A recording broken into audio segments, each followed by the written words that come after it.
जय हिंद साथियों, आप सभी का स्वागत है हमारे YouTube चैनल पर। आज हम लोग मैथ की अगली श्रृंखला को बढ़ाते हुए रोमन संख्याएं निकालना देखेंगे, जिनसे हमारे एग्जाम में बार बार कहीं ना कहीं एक प्रश्न पूछते हैं। तो आइए देखते हैं। सबसे पहले रोमन अंक लिखने के लिए हमें एक बेसिक प्रश्न पूछा जाता है। यह याद रखना होगा कि ऐसी कौन सी संख्या है हमारी, ऐसी कौन सी दशमिक संख्या है जिसे हम रोमन अंक में नहीं लिख सकते हैं। तो आंसर है 0। शून्य को हम रोमन अंक में नहीं लिख सकते हैं। यदि आपको यह प्रश्न नहीं पता था तो नोट करिएगा। ऐसी कौन सी संख्या है जिसे हम रोमन अंक में नहीं लिख सकते हैं। तो शून्य को रोमन अंक में नहीं लिख सकते हैं। रोमन अंक में नहीं लिख सकते हैं। शून्य को रोमन अंक में नहीं लिखा जा सकता है। अब इसके बाद हमें रोमन अंक या रोमन संख्याएं लिखने के लिए कुछ रूल पता होने चाहिए, जिसमें से कि यहाँ पे लिखा हुआ है आई के लिए 1 के लिए आई, 5 के लिए वी, 10 के लिए एक्स, 50 के लिए एल, 100 के लिए सी, 500 के लिए डी, 1000 के लिए एम लिखा जाता है। लेकिन इसमें कुछ और नियम भी हैं। अगर हम बात करेंगे कि कौन कौन से अक्षर या कौन कौन से रोमन अंक हैं वो रिपीट होंगे और कौन कौन से नहीं होंगे, तो वी, एल, डी ये जो रोमन अंक हैं ये रिपीट नहीं होंगे। अगर ये रिपीट नहीं होंगे तो फिर रिपीट कौन कौन से होंगे, तो आई, सी, एक्स, एम ये रिपीट तो होंगे, लेकिन कितनी बार होंगे, ये 3 बार से ज्यादा रिपीट नहीं किए जाएंगे। यदि किसी भी संख्या में ये 3 बार से ज्यादा रिपीट लिखे हुए हैं तो इसका मतलब वो रोमन अंक संख्या गलत लिखी हुई है। ये चीज ध्यान देना है।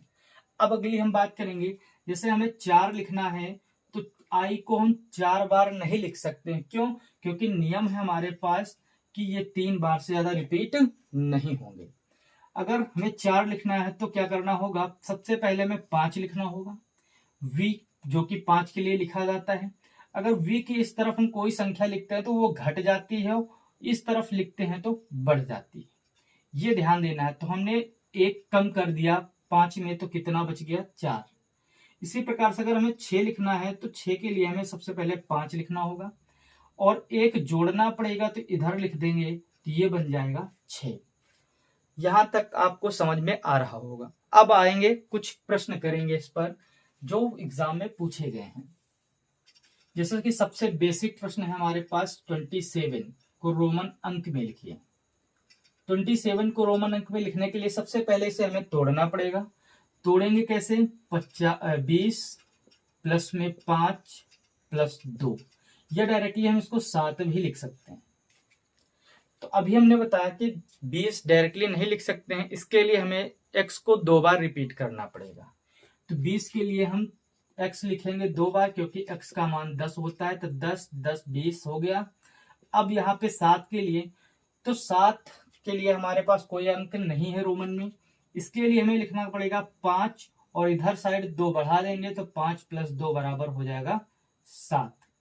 तो यहाँ पे जो 27 का आंसर बनेगा वो एक्स एक्स वी आई आई, ये आंसर बनेगा जाकर। इसी प्रकार से अगर हमसे पूछा गया 69 का रोमन अंक में या रोमन संख्या में मान कितना होगा, तो इसको सबसे पहले हम लिखेंगे 60 प्लस 9 में। 60 लिखने के लिए तो हमें पता है कि 50 के लिए क्या लिखा जाता है, एल, और लिखना है 60, तो एल में अगर x जोड़ दें तो कितना हो जाएगा, 60। तो यहाँ पे लिखेंगे l प्लस एक्स बराबर, ये हो गया 60। अब हमें लिखना है 9। 9 लिखने के लिए तो 10 में -1 कर देंगे तो ये बन जाएगा 9, जो कि इसका मान आ जाएगा LXIX। इस प्रकार से हम मान निकाल लेंगे। अगला प्रश्न, जैसे कि हमसे पूछ लिया 855 को रोमन संख्या में क्या लिखा जाएगा, तो आइए देखते हैं 855 को रोमन संख्या में क्या लिखा जाएगा। 855 को तोड़ेंगे हम सबसे पहले। तो 855 को हम लोग लिखेंगे 500 प्लस 300 प्लस 50 प्लस 5 इस प्रकार से तोड़ लेंगे।